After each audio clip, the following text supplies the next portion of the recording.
Hello students, आज हम पढ़ेंगे डिस्प्लेसमेंट रिएक्शन के बारे में। और डिस्प्लेसमेंट रिएक्शन टॉपिक है क्लास 10th का फ्रॉम चैप्टर 1। तो पहले हम समझेंगे क्या है डिस्प्लेसमेंट रिएक्शन। तो इसमें दो वर्ड आते हैं, एक तो है डिस्प्लेसमेंट और दूसरा है रिएक्शन। तो डिस्प्लेसमेंट का मीनिंग क्या रहेगा? रिप्लेस करना। रिप्लेस करना मतलब हटाना। और कौन किसको हटाएगा और कौन हटेगा? इस रिएक्शन में एक एलिमेंट डिस्प्लेस होगा और वो एलिमेंट प्रेजेंट होगा इन ए कंपाउंड। तो ऐसा एलिमेंट जो किसी कंपाउंड में प्रेजेंट है वो डिस्प्लेस होगा, मतलब रिप्लेस होगा, मतलब हटेगा। और उसको कौन डिस्प्लेस करेगा? कोई दूसरा एलिमेंट। और वो एलिमेंट कहाँ प्रेजेंट होगा? Not in A compound. और जो एलिमेंट डिस्प्लेस करेगा किसी दूसरे एलिमेंट को जो किसी कंपाउंड में प्रेजेंट है, वो एलिमेंट किसी भी कंपाउंड में प्रेजेंट नहीं होगा। तो कौन किसको डिस्प्लेस करेगा और क्यों डिस्प्लेस करेगा? क्योंकि जो एलिमेंट डिस्प्लेस होगा किसी कंपाउंड से, वो कैसा एलिमेंट होगा? वो एक लेस रिएक्टिव एलिमेंट होगा। और जो डिस्प्लेस करेगा इस लेस रिएक्टिव एलिमेंट को जो किसी कंपाउंड में प्रेजेंट नहीं है, वो क्या है? वो मोर रिएक्टिव एलिमेंट होगा। तो अभी हमने देखा कि डिस्प्लेसमेंट रिएक्शन में डिस्प्लेसमेंट होगी या रिप्लेसमेंट होगी किसी एक एलिमेंट की जो किसी कंपाउंड में प्रेजेंट होगा, और इस एलिमेंट को रिप्लेस करने वाला एक दूसरा एलिमेंट होगा जो किसी कंपाउंड में प्रेजेंट नहीं होगा। और ये जो एलिमेंट है जो डिस्प्लेस होगा, जो हटेगा किसी कंपाउंड में से, वो रहेगा लेस रिएक्टिव एलिमेंट। और इस लेस रिएक्टिव एलिमेंट को हटाने वाला एलिमेंट जो किसी कंपाउंड में प्रेजेंट नहीं होगा, वो रहेगा मोर रिएक्टिव एलिमेंट।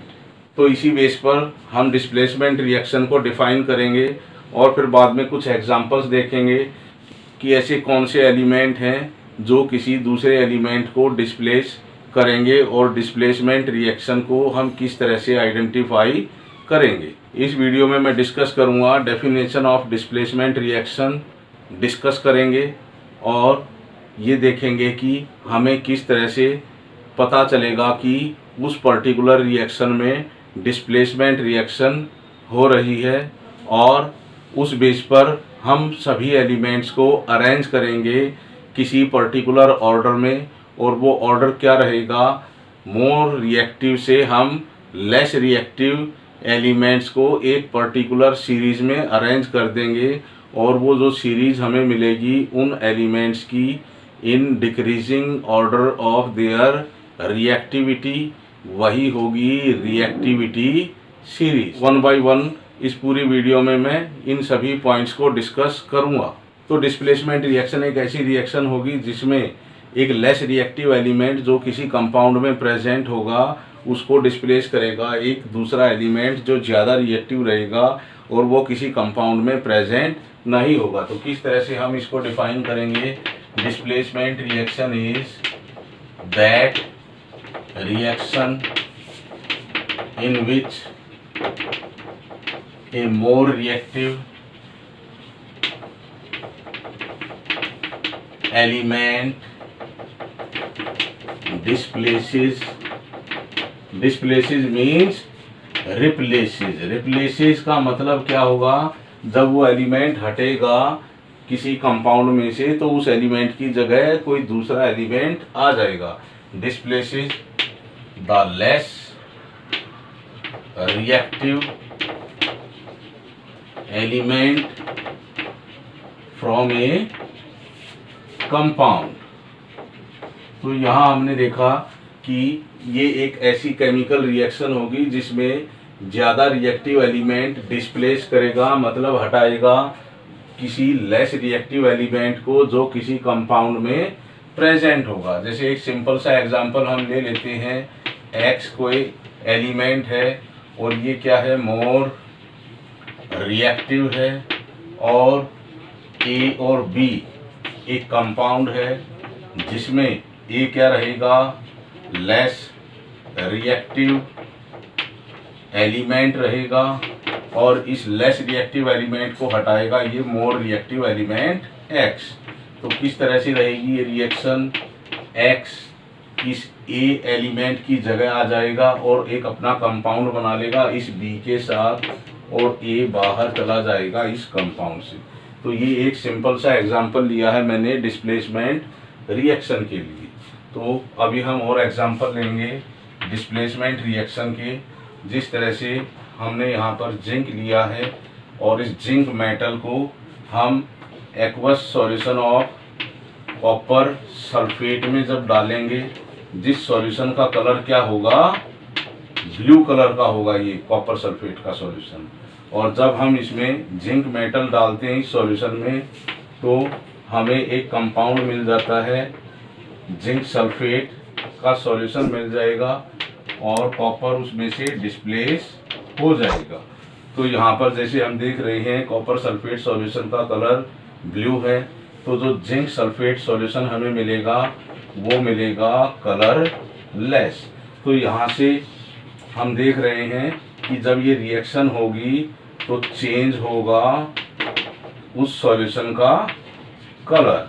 तो change in colour of solution हम ऑब्जर्व करेंगे, उसी से हमें पता चल जाएगा कि इस जिंक मेटल ने इस कॉपर को इस कॉपर सल्फेट में से डिस्प्लेस कर दिया है। इसका मतलब जिंक क्या है, मोर रिएक्टिव एलिमेंट है, और कॉपर क्या है, लेस रिएक्टिव एलिमेंट है। अब हम एक रिएक्शन और देखेंगे, उसके लिए हम क्या लेंगे, aqueous solution of zinc sulphate, और उस सॉल्यूशन में हम डालेंगे कॉपर मेटल को। तो उससे हम देखेंगे, तो उसमें हम देखेंगे कि क्या ये कलरलेस सॉल्यूशन है, इसका कलर चेंज होके ब्लू होगा या नहीं होगा। तो अब हम एक सॉल्यूशन लेंगे जिंक सल्फेट का एक्वस सॉल्यूशन, और उस जिंक सल्फेट के एक्वस सॉल्यूशन में हम कॉपर मेटल को डालेंगे, और जिंक सल्फेट सॉल्यूशन का क्या रहेगा, कलर लेस रहेगा। तो यहाँ पर हम यहाँ देखेंगे there is no change in colour of solution, it means there will be no displacement reaction. अब ये डिस्प्लेसमेंट रिएक्शन क्यों नहीं हुई है यहाँ पर, क्योंकि इस रिएक्शन से हम देख रहे हैं कि जो जिंक है वो मोर रिएक्टिव एलिमेंट है, और जो कॉपर एलिमेंट है वो क्या है, लेस रिएक्टिव है, और जो कॉपर एलिमेंट है वो क्या है, वो लेस रिएक्टिव है। तो अभी हमने डिस्प्लेसमेंट रिएक्शन से देखा था कि केवल मोर रिएक्टिव एलिमेंट ही किसी लेस रिएक्टिव एलिमेंट को उसके कंपाउंड में से डिस्प्लेस कर सकता है, लेकिन यहाँ पर लेस रिएक्टिव एलिमेंट कंपाउंड में प्रेजेंट नहीं है, और जो कंपाउंड में जो एलिमेंट प्रेजेंट है वो क्या है, मोर रिएक्टिव। तो ये कॉपर एटम इस जिंक एटम को डिस्प्लेस नहीं कर सकता, क्योंकि copper is less reactive than zinc. तो जो भी डिस्प्लेसमेंट रिएक्शन होगी कभी भी, तो उस रिएक्शन में जो एलिमेंट डिस्प्लेस करेगा किसी दूसरे एलिमेंट को, तो जो कंपाउंड में जो एलिमेंट प्रेजेंट होगा वो लेस रिएक्टिव होना चाहिए, और इसको केवल वही एलिमेंट डिस्प्लेस कर सकता है जिसकी रिएक्टिविटी ज़्यादा होगी इस एलिमेंट से जो कंपाउंड में प्रेजेंट है। तो यहाँ पर no displacement reaction is observe because zinc is more reactive than copper. इसी तरह से अब हम और एग्जांपल्स लेंगे डिस्प्लेसमेंट रिएक्शन के। तो जब भी कोई डिस्प्लेसमेंट रिएक्शन होगी, अगर हम उस रिएक्शन को रिवर्स फॉर्म में लिखेंगे इस तरह से, तो वो रिएक्शन नहीं होगी, क्योंकि यहाँ पर भी हम देख सकते हैं कि ये जो कॉपर है जो इस जिंक सल्फेट के सॉल्यूशन में प्रेजेंट है, ये क्या है, यहाँ पर लेस रिएक्टिव है, और जो जिंक प्रेजेंट है इस जिंक सल्फेट में, ये क्या है, मोर रिएक्टिव है। तो ये कॉपर इस जिंक को डिस्प्लेस नहीं कर सकता। तो ये रिएक्शन जो फॉरवर्ड में डिस्प्लेसमेंट रिएक्शन होगी, वो रिएक्शन कभी भी बैकवर्ड डायरेक्शन में नहीं होगी, क्योंकि इस एलिमेंट के बस की बात नहीं है इस मोर रिएक्टिव एलिमेंट को डिस्प्लेस करना इस कंपाउंड में से। अब हम यहाँ पर कुछ एग्जांपल्स और लेंगे डिस्प्लेसमेंट रिएक्शन के। जैसे यहाँ पर मैं जिंक मेटल को डालूंगा एक्वस FeSO4 सॉल्यूशन में, और इस सॉल्यूशन का कलर होगा लाइट ग्रीन, और ये रिएक्शन जब होगी तो हमें मिलेगा जिंक सल्फेट एक्वस सॉल्यूशन और आयरन इन सॉलिड स्टेट। और जिंक सल्फेट सॉल्यूशन का क्या कलर रहेगा, कलर लेस। तो हम यहाँ देख सकते हैं कि इस सॉल्यूशन का कलर लाइट ग्रीन से कलरलेस हो गया है, तो ये डिस्प्लेसमेंट रिएक्शन हो चुकी। तो यहाँ पर हम बता सकते हैं कि जो जिंक मेटल है वो मोर रिएक्टिव है, और जो आयरन इस कंपाउंड में प्रेजेंट है वो क्या है, लेस रिएक्टिव एलिमेंट है। तो ये मोर रिएक्टिव एलिमेंट है, तभी ये डिस्प्लेसमेंट रिएक्शन हो पाई है इन फॉरवर्ड डायरेक्शन। लेकिन जब हम राइट हैंड साइड में देखते हैं कि यहाँ पर कंपाउंड में प्रेजेंट है जिंक मेटल और फ्री कौन सा एलिमेंट है, आयरन। तो यहाँ आयरन क्या है, लेस रिएक्टिव है, और जिंक क्या है, इसमें मोर रिएक्टिव है।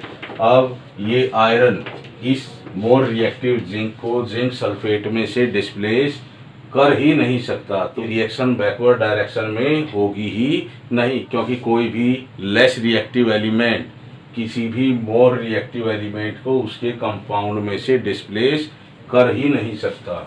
अब एक एग्जांपल और लेंगे, और उसमें क्या है, हमने कॉपर मेटल लिया है और उस कॉपर मेटल को हमने डाला है aqueous solution of silver nitrate में। तो हम क्या देखते हैं कि हमें कॉपर नाइट्रेट मिल गया है एक्वस सॉल्यूशन में, और सिल्वर मेटल डिस्प्लेस हो गया है अपने कंपाउंड में से। तो यहाँ पर 2 आएगा, तो इसको 2 ले देंगे और यहाँ पर 2 लिख देंगे। अब ये बैलेंस फॉर्म में है, तो हम देख सकते हैं कि ये डिस्प्लेसमेंट रिएक्शन हुई है, और इसी से हम पता लगा सकते हैं कि जो सिल्वर मेटल है वो क्या है, लेस रिएक्टिव है, और जो कॉपर मेटल है वो क्या है, मोर रिएक्टिव है। तो इस तरह से हम एलिमेंट्स की रिएक्टिविटी को कंपेयर कर सकते हैं। यहाँ से हम पता लगा सकते हैं कि zinc is more reactive than copper and copper is more reactive then silver. तो इस तरह से हम इन सभी एलिमेंट्स को अरेंज कर सकते हैं किसी पर्टिकुलर ऑर्डर में, और वो ऑर्डर क्या हो सकता है, या तो उनका increasing order of their reactivity, या उनको हम अरेंज कर सकते हैं in decreasing order of their reactivity, और वही क्या रहेगी, रिएक्टिविटी सीरीज। अब हम और एग्जांपल लेंगे डिस्प्लेसमेंट रिएक्शन की। यहाँ मैंने 2 रिएक्शंस लिखी हैं डिस्प्लेसमेंट रिएक्शन की।